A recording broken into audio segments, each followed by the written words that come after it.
আসসালামু আলাইকুম ওরহমতুল্লাহি ওয়াবারাকাতুহু।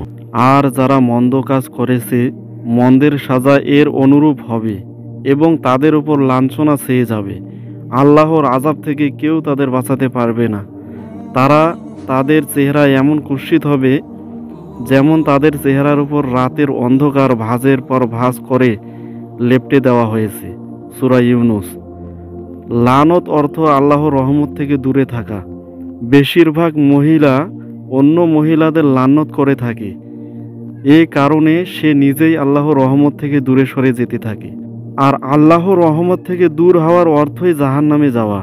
এ আয়াত দ্বারা বোঝা গেল জাহান্নামীদের চেহারা অত্যন্ত কুৎসিত হবে। হাদিসে আছে, হযরত আব্দুল্লাহ বিন ওমর রাদিয়াল্লাহু তাআলা আনহু বর্ণনা করেন, যদি জাহান্নামীদের থেকে কাউকে দুনিয়াতে পাঠিয়ে দেওয়া হয় তাহলে তার কুৎসিত চেহারা দেখে এবং তার শরীরের দুর্গন্ধে সব দুনিয়াবাসী অবশ্যই মরে যাবে। এ কথা বলে হযরত আব্দুল্লাহ ইবনে ওমর রাদিয়াল্লাহু তাআলা আনহু অনেক কাঁদেন। সূরা মুমিনুনে আল্লাহ তাআলা ইরশাদ করেন, আগুন তাদের চেহারা ঝলসে দিবে, ফলে তাদের চেহারা বিকৃত হয়ে যাবে।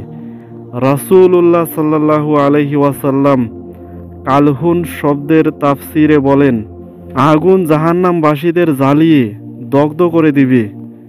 তাদের উপরের ঠোঁট মাথার উপর পর্যন্ত আর নিচের ঠোঁট নাভি পর্যন্ত পৌঁছে যাবে।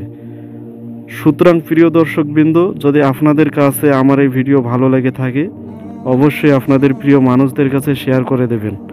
আসসালামু আলাইকুম ওয়া রাহমাতুল্লাহি ওয়া বারাকাতুহু।